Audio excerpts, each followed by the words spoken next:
ප්‍රේරිත වූ පාවුල් විසින් ගලාතිවරුන්ට ලියන ලද පත්‍රය. පළවන පරිච්ඡේදය.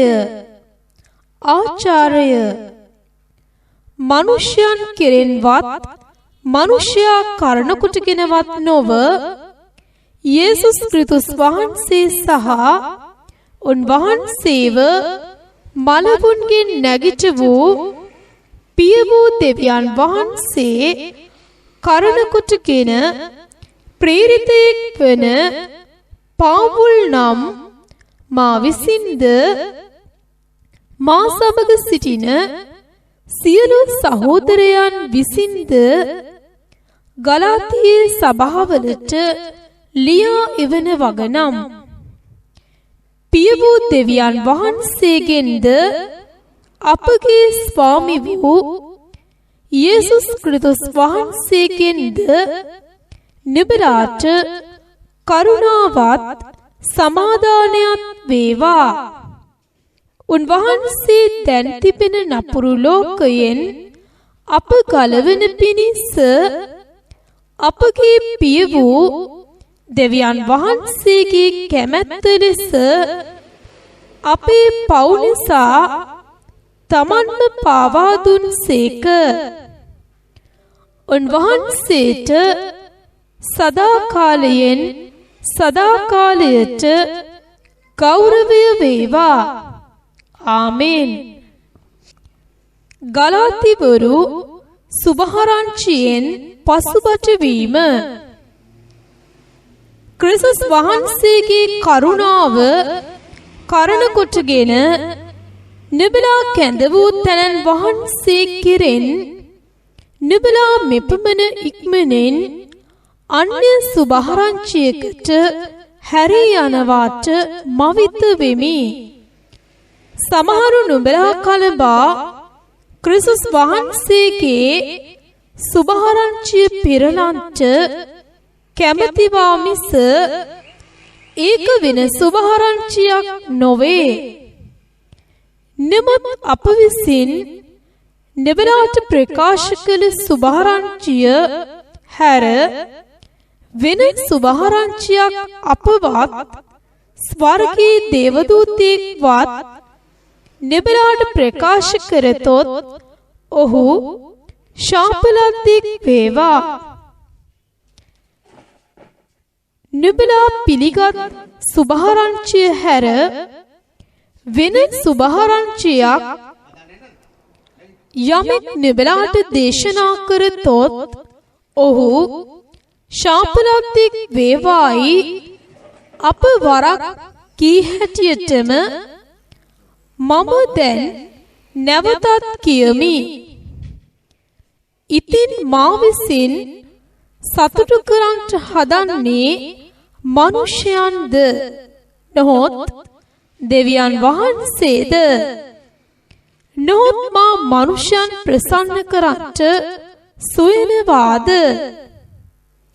මම තවම මනුෂ්‍යයන් ප්‍රසන්න කරම් නම් ක්‍රිස්තුස් වහන්සේගේ දාසයෙක් නොවෙමි. ප්‍රේරිත තැනගේ සුභාරංචිය ස්වාමින් වහන්සේගෙන්ම ලැබුණු බව. ඉතින් සහෝදරයනි, මා දේශනා කළා වූ සුභාරංචිය වනාහි මනුෂ්‍ය ප්‍රකාර වූ එකක් නොවන බව නුඹලාට දන්වමි. මක්නිසාද යේසුස් ක්‍රිස්තුස් වහන්සේගේ එළිදරව් කිරීමෙන් මිස මා එය මනුෂ්‍යයන්ගෙන් ලැබුවේවත් උගන්වනු ලැබුවේවත් නැත. මක්නිසාද මා පසුගිය කාලයේ යුදෙව්වරුන්ගේ ආගමෙහි හැසිරුණු අන්දම එනම් දෙවියන් වහන්සේගේ සභාවට අප්‍රමාණ ලෙස පීඩා කොට එය නාස්ති කළ හැටි නුඹලා ඇසුවහුය. මාගේ පියවරුන්ගේ පරම්පරාගත නියෝගය ගැන අතිශයින් ත්වරිතව සිටීමෙන් මාගේ රටවැසියන් අතරේ මාගේ වයසේ බොහෝ දෙනෙකුට වඩා යුදෙව්වරුන්ගේ ආගමේ වර්ධනය වුනිමි. නමුත් මව්කුස පටන් මා වෙන් කළා වූද තමන්ගේ කරුණාව කරන කොටගෙන මා කැඳෙව්වා වූද දෙවියන් වහන්සේ තමන්ගේ පුත්‍රයාණන් වහන්සේ ගැන අනේ ජාතීන් අතරේ මා විසින් දේශනා කරන පිණිස උන්වහන්සේ මා තුලෙහි ප්‍රකාශ කරන්ට කැමැති වූ කෙනෙහිම මාංශය හා රුධිරය සමග මන්ත්‍රණය නොකොට මට පළමුවෙන් ප්‍රේරිතව සිටියවුන් ළඟට ජෙරුසලමට නොගොස් අරාබියට පිටත්ව ගොස් නැවත දමස්කයට හැරී ආවෙමි. තවද 3 අවුරුද්දකට පසු කේපස් දකින පිණිස ජෙරුසලමට ගොස් ඔහු සමග 15 දවසක් නැවත සිටියෙමි. නමුත් ස්වාමීන් වහන්සේගේ සහෝදරයා වන යාකෝබ් හැර අනෙක් ප්‍රේරිතයන්ගෙන් වෙන කවරෙක්වත් නොදුටීමි. මා මෙබලාට ලියා එවන මේ කාරණ සම්බන්ධව මා බොරු නොකියන බව මෙන්න දෙවියන් වහන්සේ ඉදිරිපිට කියා සිටිමි. පසුව සිරිය කිලිකිය යන පළාත්වලට ආවෙමි. ක්‍රිස්තුස් වහන්සේ තුල වූ යුදයේ සභාවෝ ඒ තාක්ම මාගේ මුහුණ දැක ඇඳිනගෙන නොසිටියෝය. වරක් අපට පීඩා කළ තැනැත්තා තමා විසින් වරක් නාස්ති කළා වූ ඇදහිල්ල දැන් දේශනා කරන්නේය යන ප්‍රවෘත්තිය පමණක් ඔවුන්ට ලැබුණේය. ඔහු මාගෙන දෙවියන් වහන්සේට ප්‍රශංසා කළෝය. දෙවන පරිච්ඡේදය පාවුල් තුමාගේ දිව්‍ය කැඳවීම අනෙක් ප්‍රේරිතවරුන් විසින්ද ඒතුගත් බව. තවද 14 අවුරුද්දකට පසු තීතස්ද මා කැටුවගෙන බාර්නබස් සමග ජෙරුසලමට නැවත ගියෙමි. එහි ගියේ එළිදරව් කිරීමක් නිසාය. එහි ගොස් මම අනේ ජාතීන් අතරෙහි ප්‍රකාශ කරන සුභාරංචිය ඔවුන් ඉදිරියෙහි තැබුවෙමි. නමුත් මා දුවන්නා වූ නොහොත් දිව්වා වූ දිවීම යම් හේකින් නිෂ්ඵල නොවන පිණිස ප්‍රධාන තැනැත්තන්ට එය දැන්නුවේ රහසින්ය. එහෙත් මා සමග සිටියා වූ ග්‍රීකයෙක් වන තීතස්ට නමුත් රහසින් ඇතුල් වුණ බොරු සහෝදරයන් නිසාවත් චර්මච්ඡේදය ලබන්ට බල කළේ නැත. ඔහු ක්‍රිස්තුස් යේසුස් වහන්සේ තුල අපට ඇත්තා වූ නිදහස්කම ගැන ඔත්තු බලා අප වහල්කමට පමුණුවන පිණිස රහසින් ඇතුල් වුණෝය. සුභාරංචියේ සත්‍යතාව නිබලා අතරේ නොකඩවා පවතින පිණිස යටත් වීමෙන් අපි පැයකටවත් ඔවුන්ට ඉඩනදිනුමුව නමුත් ප්‍රධානීන්ය කියා සිතන ලද තැනැත්තන්ගෙන් මට අමුතු කිසිවක් ලැබුණේ නැත. වරහන් තුල ඔවුන් කොහොම අයවල්ව සිටියත් මට කමක් නැත. දෙවියන් වහන්සේ මිනිසෙකුගේ තරාතිරම නොබලන සේක. වරහන් වස්සා එසේ ඒ ප්‍රධානීන්ගෙන් මට අමුතු කිසිවක් ලැබුණේ නැත. නමුත් අනික් අතට පේත්‍රස්ට චර්මච්ඡේදයේ සුභාරංචිය බාර දී තිබෙන්නාක් මෙන් මට අචර්මච්ඡේදයේ සුභාරංචිය බාර දී තිබෙන බව ඔහු දුටුවෝය. වරහන් තුල මක්නිසාද චර්මච්ඡේදයේ ප්‍රේරිතකමට පේත්‍රස් තුලෙහි ක්‍රියා කළා වූ තැනන් වහන්සේම අනේ ජාතීන් උදෙසා මා තුල ක්‍රියා කළසේක. වරහන් වස්සා එවිට කණුමෙන් සලකනු ලැබුවා වූ යාකෝබ්ද කේපස්ද යොහන්ද මට දෙන ලද අනුග්‍රහය දැනගත් කල මටද බාර්නිබස්ටද පංගුකාරකමේ දකුණත දුන්නෝය. එසේ කළේ අප අනේ ජාතීන් වෙතටද ඔවුන් චර්මච්ඡේදිතයන් වෙතටද යන පිණිසය. අප විසින් දිලිඳුන් සිහි කරන ලෙස ඔවුන් ඉල්ලුවා පමණක්ය. එම දේ කරන්ට මමද ආශාවෙන් සිටියෙමි. ප්‍රේරිත වූ පේත්‍රස්ට ප්‍රසිද්ධියේ තරවටු කිරීම. තවද කේපස් අන්තිෝකියට ආ කල ඔහු වරද කරලා සිටි බැවින් ඔහු ඉදිරිපිටදීම ඔහුට විරුද්ධව සිටියෙමි.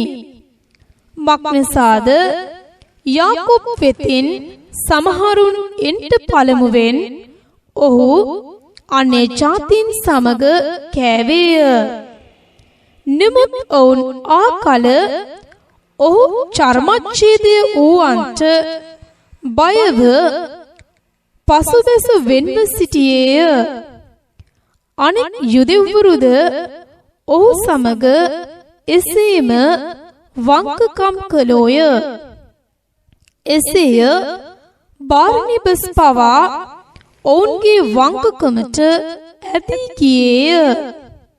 නමුත් මම වනාහි ඔවුන් සුභාරංචියේ සැබෑවේ හැටියට ඇද නැතිකමින් නොහැසුරුණු බව දැක සියල්ලන් ඉදිරියේහි කේපස්ට කතා කරමින් නුඹ යුදෙව්වෙක්ව සිට යුදෙව්වරුන් ලෙස නොව අනේ ජාතීන් ලෙස හැසිරෙනවා නම් අනේ ජාතීන්ට යුදෙව්වන් මෙන් හැසිරෙන්න බල කරන්නේ කෙසේදැයි කීමි.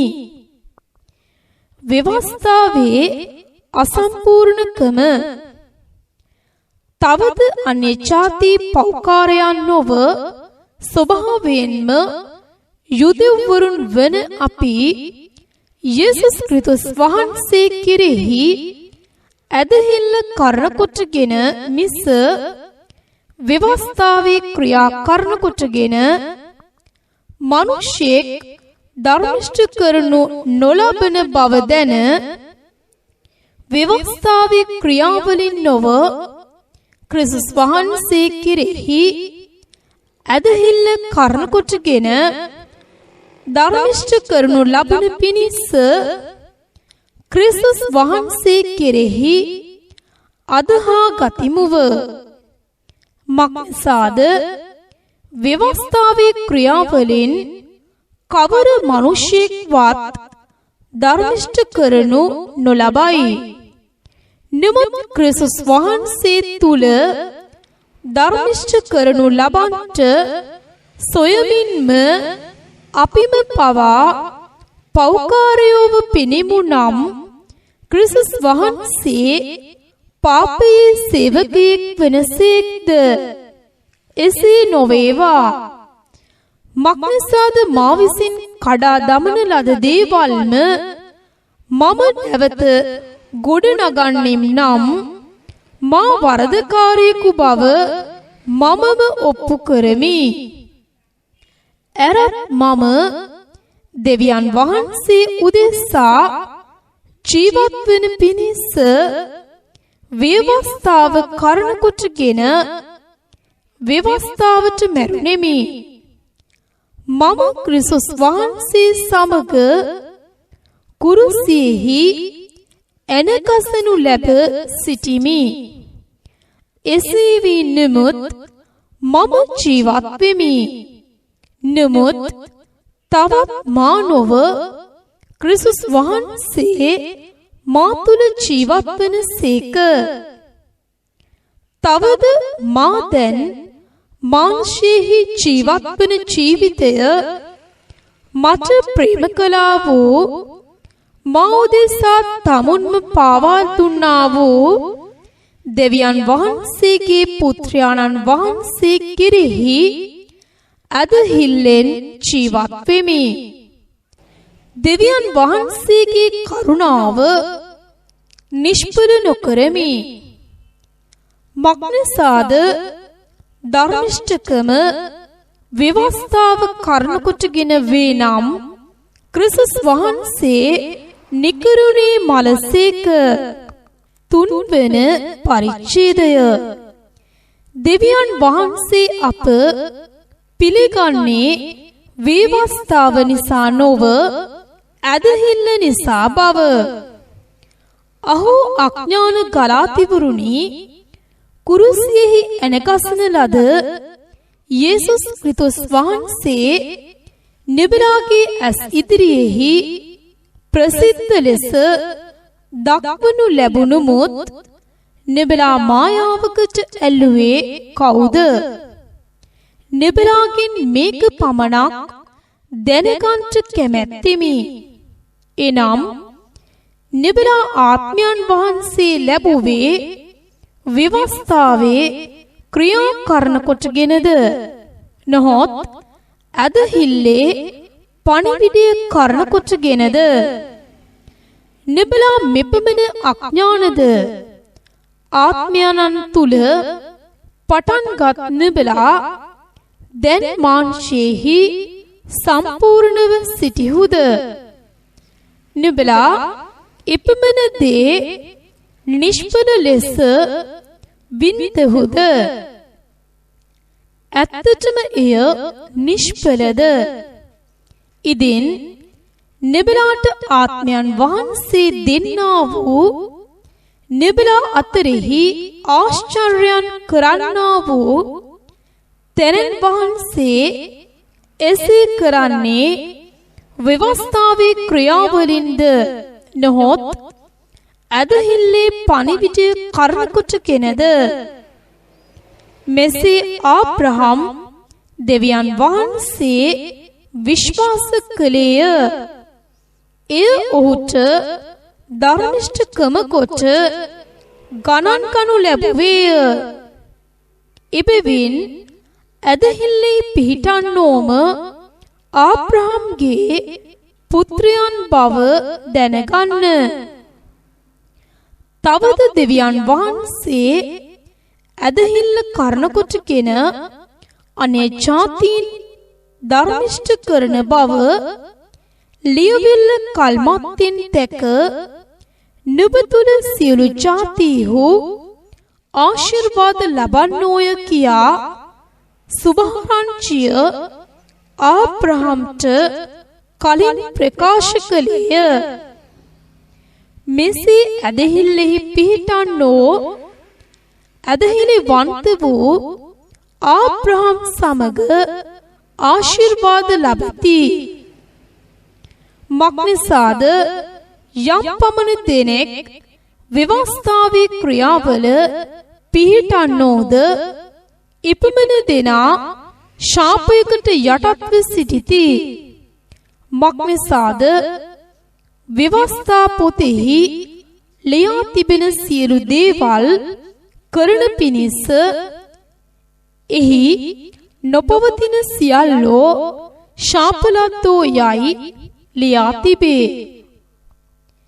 ඉදින් ව්‍යවස්ථාව කරන කොටගෙන කිසිවෙක් දෙවියන් වහන්සේ ඉදිරිපිට ධර්මිෂ්ඨ කරනු නොලබන බව පැහැදිලිය. මක්නිසාද ධර්මිෂ්ඨයා ඇදහිල්ල කරන කොටගෙන ජීවත් වන්නේය. විවස්ථාව වනාහි ඇදහිල්ලෙන් නොව නමුත් ඒදී කරන තැනැත්තේ එයින් ජීවත් වන්නේය.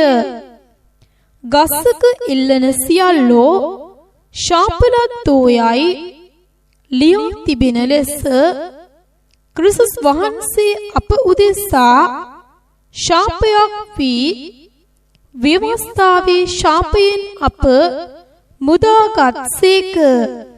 මෙසේ කළේ ක්‍රිස්තුස් යේසුස් වහන්සේ තුල ආබ්‍රහම්ගේ ආශිර්වාදය අනේ ජාතීන් කෙරෙහි පැමිණෙන පිණිසත් ඇදහිල්ල කරන කොටගෙන අප විසින් ආත්මයන් වහන්සේ නැමැති පොරොන්දුව ලබා ගන්න පිණිසත්ය.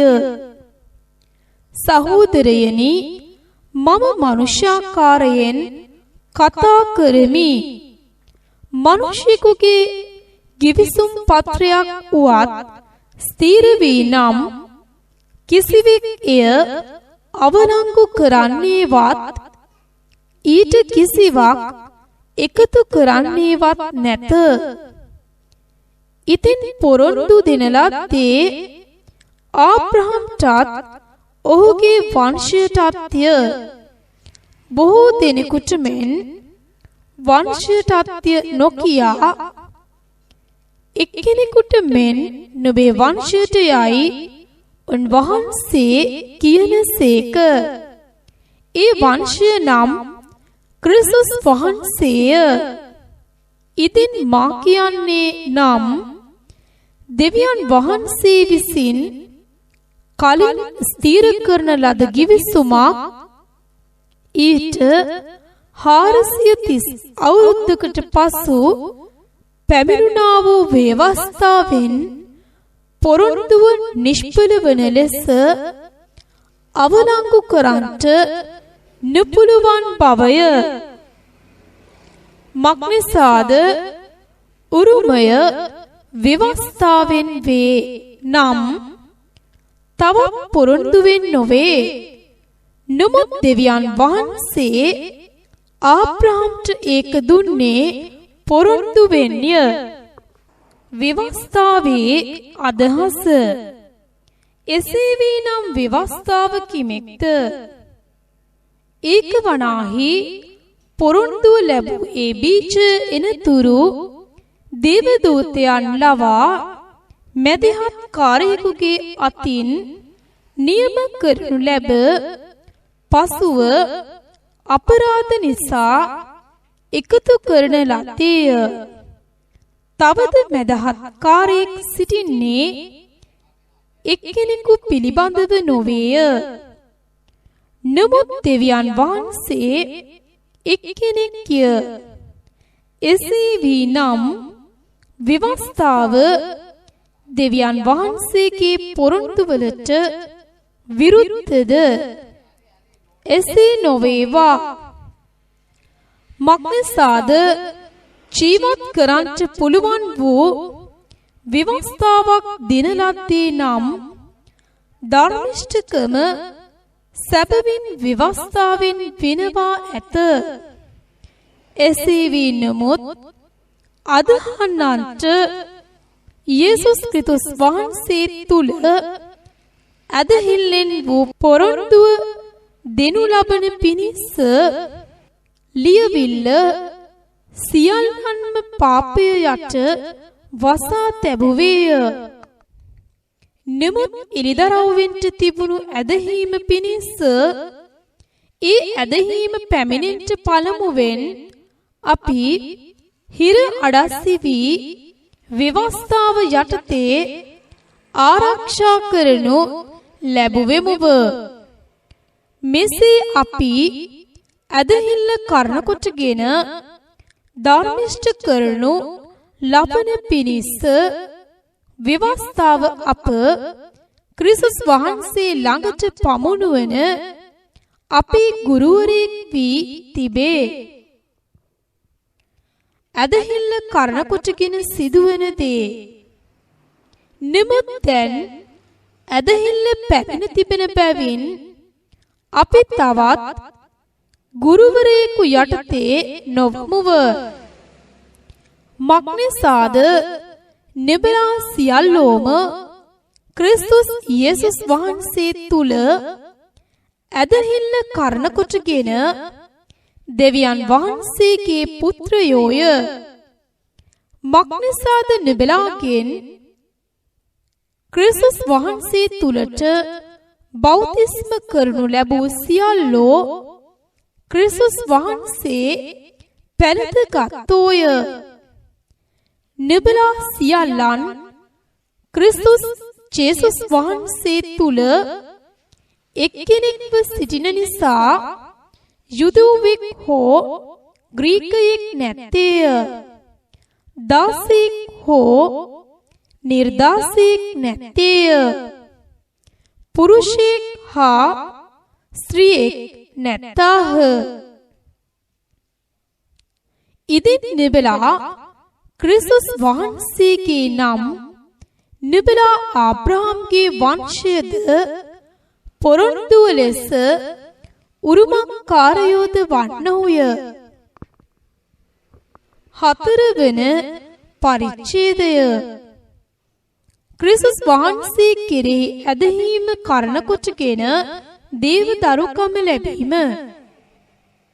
උරුමකාරයා සියල්ලන්ටම ස්වාමියාන් නමුත් ඔහු බාලයෙක්ව සිටින තුරු දාසයෙකුට වඩා වෙනසක් නැතුව පියා විසින් නියම කළ කාලය දක්වා ප්‍රවේශම් කරන්නන් හා ගබඩාකාරයන් යටතේ සිටින්නේ යයි කියමි. එසේම අපිත් බාලයන්ව සිටියේදී ලෝකයේ ගුරුකම් යටතේ දාසව සිටියෙමුව. නමුත් කාලය සම්පූර්ණ වූ කල දෙවියන් වහන්සේ ස්ත්‍රියකුගෙන් උපන්නා වූද ව්‍යවස්ථාව යටතේ උපන්නා වූද තමන් පුත්‍රයන් වහන්සේ එව්සේක. එසේ කළේ අප විසින් පුත්‍රකම ලබන පිණිස උන්වහන්සේ විසින් ව්‍යවස්ථාව යටතේ වූවන් මුදා ගැනීමටය. තවද නුඹලා පුත්‍රයන්ව සිටින බැවින් අබ්බා පියාණනි කියා හඬ ගසන්නා වූ තමන් පුත්‍රයාණන්ගේ ආත්මය දෙවියන් වහන්සේ අපේ සිත්වලට එව්සේක. මෙසේ නුඹ තවත් දාසෙක් නොව පුත්‍රයෙක්ය. පුත්‍රයෙක් නම් දෙවියන් වහන්සේ කරන කොටගෙන උරුමකාරයෙක්ය. ආපසු හැරි නොයන ලෙස ප්‍රේරිතතුමාගේ අයදීම. එසේ වී නමුත් නුඹලා ඒ කාලයේදී දෙවියන් වහන්සේ නැදින ස්වභාවයෙන් දෙවිවරුන් නොවනුන්ට වහල්ව සිටියෝය. නමුත් දැන් නුඹලා දෙවියන් වහන්සේ ඇඳිනගෙන සිටිද්දී නොහොත් ඊටත් වඩා දෙවියන් වහන්සේ විසින් අඳුනනු ලැබ සිටියේදී නුඹලා ඒ දුර්බල වූ නිෂ්පල වූ ගුරුකම් වලට නැවත වහල්ව සිටින්ට ආශා ඇතුව ඒ දෙසට නැවත හැරෙන්නේ කොහොමද? නුඹලා දවස්ද මාසද කාලවල්ද අවුරුදුද සලකන්නහුය. සමහර විට නුඹලා උදෙසා මා දැරූ වෙහෙස නිෂ්පල වේදෝ කියා නුඹලා ගැන බය වෙමි. සහෝදරයනි, මා නුඹලා මෙන් සිටින බැවින් නුඹලාත් මා ලෙස සිටින මෙන් නුඹලාගෙන් ඉල්ලමි. නුඹලා මට කිසි වැරැද්දක් කළේ නැත. මාංශයේ දුර්වලකමක් නිසා පළමු කොට මා නුඹලාට සුභාරංචිය ප්‍රකාශ කළ හැටි නුඹලා දන්නහුය. මාගේ මාංශය සම්බන්ධයෙන් නුඹලාට පරීක්ෂාවක්ව තිබුණු දේ නුඹලා සුළු කළේවත් එපා කළේවත් නැතුව දෙවියන් වහන්සේගේ දූතයෙකු මෙන්ද එසේය ක්‍රිස්තුස් යේසුස් වහන්සේ මෙන්ද මා පිළිගත් බව නුඹලා දන්නහුය. එසේ වී නම් නුඹලාට තිබුණු ඒ ප්‍රීතිය කොයිද? මක්නිසාද?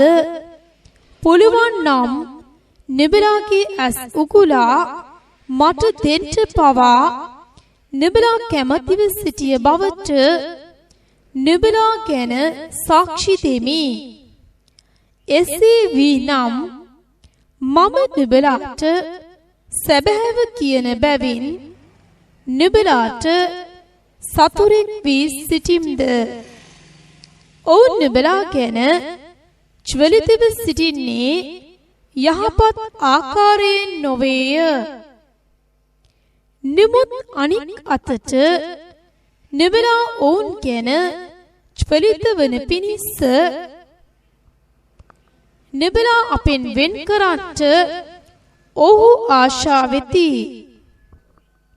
නමුත් මා නුඹලා ළඟ සිටින කල පමණක් නොව නිතරම යහපත් කාරණයකදී ච්වලිත ලෙස සොයනු ලැබීම යහපත. මාගේ දරුවනි, ක්‍රිස්තුස් වහන්සේ නුඹලා තුල සෑදෙන තුරු නුඹලා නිසා නැවත ප්‍රසව වේදනා විඳිමි. එසේය පුළුවන් නම් දැන් නුඹලා ළඟ සිටින්නටද වෙන ආකාරයකින් කතා කරන්නටද කැමැත්තෙමි. මක්නිසාද නුඹලා ගැන වියවුල්ව සිටිමි. පරණ කිවිසුමෙන් උදාහරණයක්. විවස්ථාව යටතේ සිටින්නන්ට කැමැත්තෙනි. නුඹලා විවස්ථාව අසන්නේ නැත්දැයි මට කියන්න. මක්නිසාද ආබ්‍රාම්ට පුත්‍රයෝ දෙදෙනෙක් සිටියෝය. එක්කෙනෙක් දාසියගෙන්ය, එක්කෙනෙක් නිර්දාසියගෙන්ය. නමුත් දාසියගේ පුත්‍රයා මාංශික ලෙසද නිර්දාසියගේ පුත්‍රයා පොරොන්දුව කරන කොටගෙනද උපන්නේ යයි ලියා තිබේ. මේ දේවල උපමාවක් අන්තර්ගතය. මක්නිසාද මේ ස්ත්‍රීහු කිවිසුම් දෙකක්ය. සීනා පර්වතයෙන් දුන් ගිවිසුම් තොමෝ දාසකමට දරුවන් උපදවන්නීය. ඒ හාගර්ය. මේ හාගර් නම් අරාබියෙහි සීනා පර්වතයය. ඒ දැන් තිබෙන ජෙරුසලමට අදාළ වේ. මක්නිසාද ඈ තමාගේ දරුවන් සමග දාසකමෙහි සිටින්නීය. නමුත් ඉහළ තිබෙන ජෙරුසලම නිදහස්ය. ඈ අපගේ මව්විය.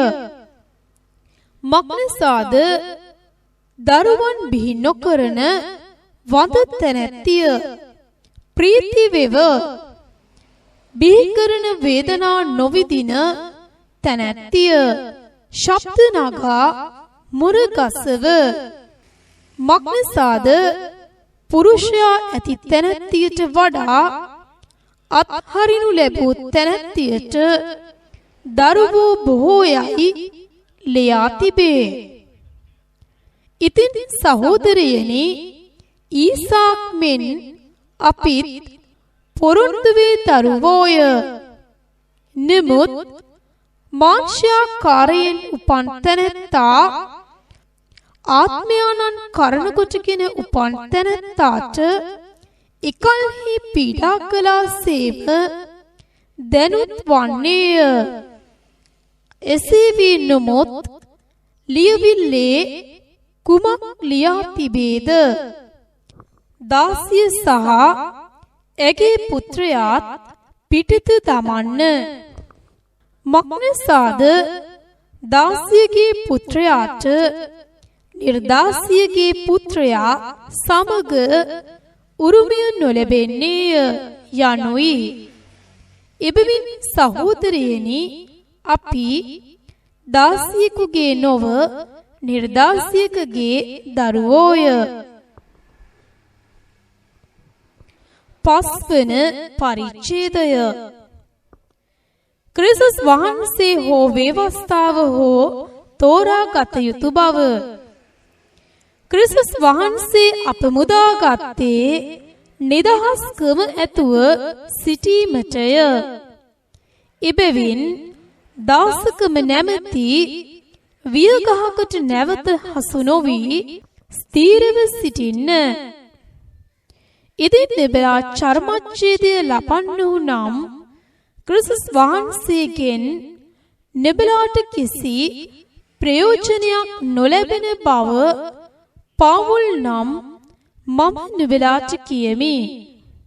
එසේය චර්මච්ඡේදය ලබන සෑම දෙනාම මුළු ව්‍යවස්ථාව පැවැත්වීමට ණයකාරයව සිටින්නෝ යයි නැවත සාක්ෂි දෙමි. ව්‍යවස්ථාව කරුණු කොටගෙන ධර්මිෂ්ඨ කරනු ලබන්ට සතුටු වූ නුඹලා ක්‍රිස්තුස් වහන්සේගෙන් වෙන් කරන ලද්දහුය. නුඹලා අනුග්‍රහයෙන් වැටි සිටින්නහුය. මක්නිසාද අපි ආත්මයන් වහන්සේ කරුණු කොටගෙන ඇදහිල්ලෙන් ධර්මිෂ්ඨකමේ බලාපොරොත්තුව ගැන බලා සිටිමුව. මක්නිසාද ක්‍රිස්තුස් යේසුස් වහන්සේ තුල ප්‍රේමය කරන කොටගෙන ක්‍රියා කරන ඇදහිල්ලෙන් මිස චර්මච්ඡේදයෙන්වත් අචර්මච්ඡේදයෙන්වත් ප්‍රයෝජනයක් නැත. නුඹලා හොඳාකාර දුවමින් උන්නහුය. සත්‍යයට කීකරු නොවන ලෙස නුඹලාට බාධකලේ කවුද? ඔය පෙළඹවීම නුඹලා කැඳවන තැනැන් වහන්සේගෙන් නොවේය. මු ටිකකින් මුළු පිටිපිට පිපෙන්නේය. නුඹලා වෙන කල්පනාවකින් යුක්තව සිටින්නේ නැත කියා ස්වාමින් වහන්සේ තුල මම නුඹලා ගැන විශ්වාස කරමි. නමුත් නුඹලාව වියවුල් කරන තැනැත්තේ කවරෙක් නමුත් ඔහු තමාගේම දඬුවම විඳිනවා ඇත. නමුත් සහෝදරයනි, මම තවම චර්මච්ඡේදය ප්‍රකාශ කරම් නම් මක්නිසා තවම පීඩා කරනු ලබම්ද එසේ වී නම් කුරුසියේ බාධාව පහ කරන ලද්දේය.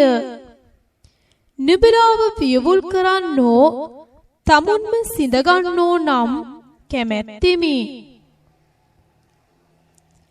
නිදහස පැවැත්වීම ප්‍රේමයට යටත්ව තිබිය යුතු බව. මක්නිසාද සහෝදරයනි, නුඹලා නිදහස්කමට කැඳවනු ලැබුවෝය. එහෙත් නුඹලාගේ නිදහස මාංශයට ප්‍රස්තාවක් පිණිස ව්‍යවහාර නොකොට ප්‍රේමයෙන් එකිනෙකාට සේවය කරන්නෝ වෙන්න.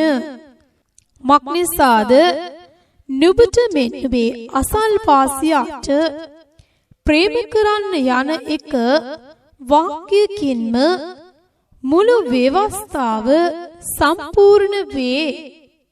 නමුත් නුඹලා එකිනෙකා විකා කන්නහු නම් නුඹලා එකිනෙකාගෙන් විනාශ නොවන හැටියට බලා ගන්න. ආත්මයන් වහන්සේගේ මඟ පෙන්වීම. නමුත් ආත්මයන් වහන්සේ කරන කොටගෙන හැසිරෙන්න. එවිට නුඹලා මාංශී තෘෂ්ණා සම්පූර්ණ කරන්නේ නැතයි කියමි. මක්නිසාද මාංශය ආත්මයන් වහන්සේට විරුද්ධවද ආත්මයන් වහන්සේ මාංශයට විරුද්ධවද ආශා කරයි. නුඹලා කැමති වන දේ නොකරන ලෙස මොහු එකිනෙකාට විරුද්ධ වෙති.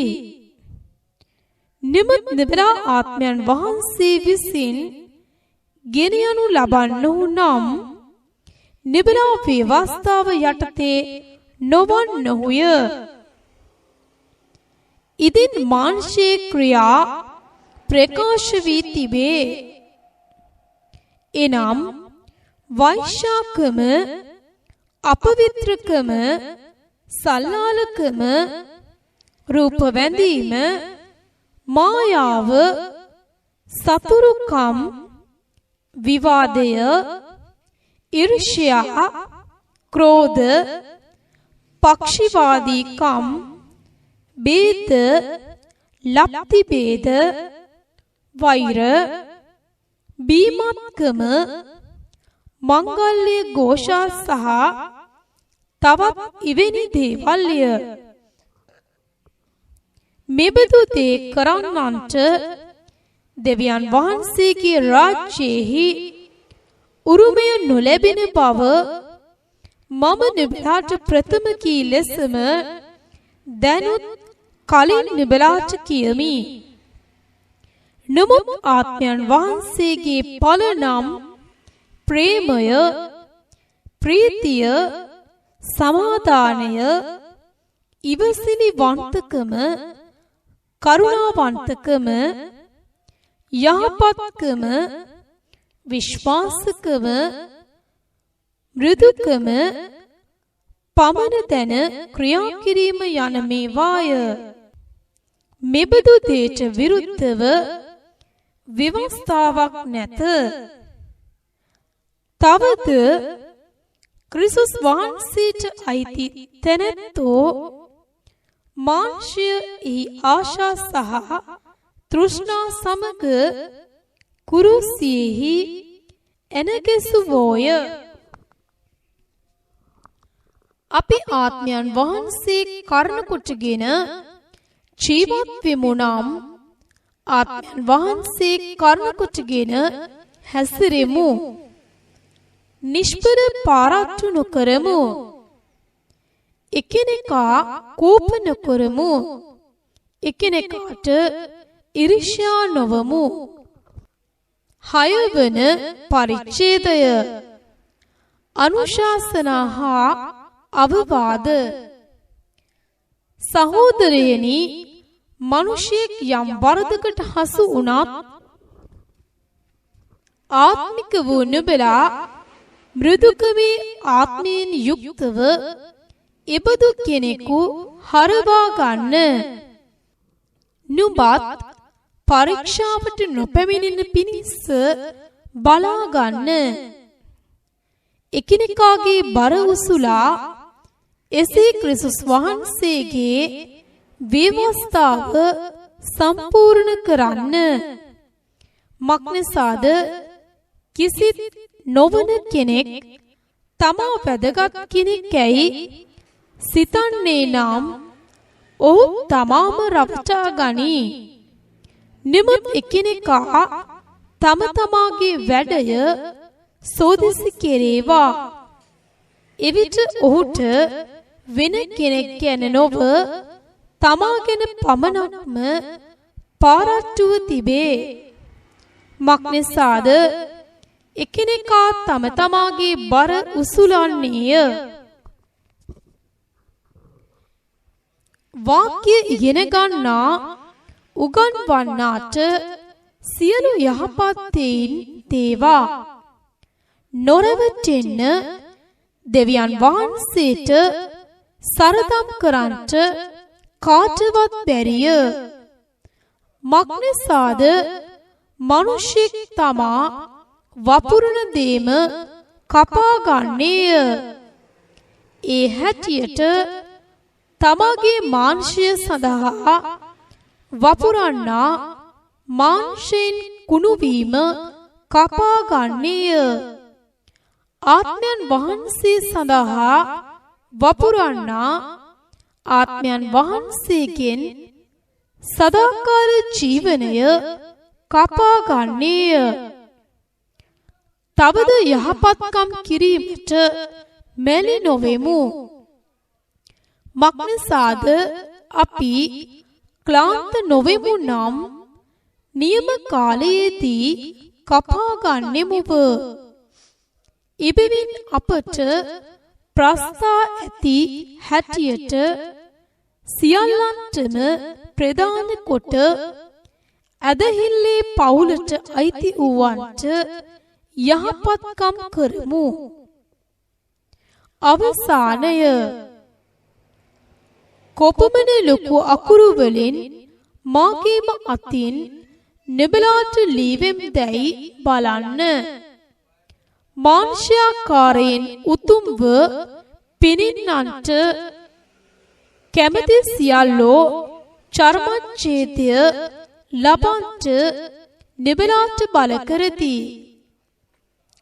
එසේ කරන්නේ ක්‍රිස්තුස් වහන්සේගේ කුරුසිය ගැන පීඩා නොලබන පිණිස පමණක්ය.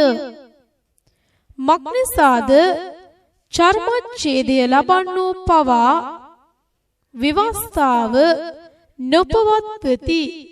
නමුත් නෙබලාගේ මාංශය ගැන ඔවුන් පාරට්ටු කරන පිණිස නෙබලා චර්මච්ඡේදය කරවා ගන්නට කැමැති වෙති. නමුත් අපගේ ස්වාමි වූ යේසුස් ක්‍රිස්තුස් වහන්සේගේ කුරුසිය ගැන මිස වෙන කිසි දෙයක් ගැන පාරට්ටු කරගන්නට මට නම් සිද්ධ නොවේවා. ඒ කරන කොටගෙන ලෝකය මටද මා ලෝකයටද කුරුසියෙහි එනගසනු ලද්දී විය. මක්නිසාද අලුත් මැවිල්ල මිස චර්මච්ඡේදයවත් අචර්මච්ඡේදයවත් කිසිවක් නොවේ. තවද යම් පමණ දෙනෙක් මේ විදිය ප්‍රකාර හැසිරෙන්නෝද ඔවුන්ට දෙවියන් වහන්සේගේ ඊශ්‍රායෙල්ට සමාදානයත් දයාවත් වේවා. මින්මතු කිසිවෙක් මට කරදර නොකිරේවා. මක්නිසාද මම යේසුස් වහන්සේගේ සලකුණ මාගේ ශරීරයේ තරමි. සහෝදරයනි, අපගේ ස්වාමි වූ යේසුස් ක්‍රිස්තුස් වහන්සේගේ කරුණාව නෙබලාගේ ආත්මයන් සමග වේවා. ආමේන්.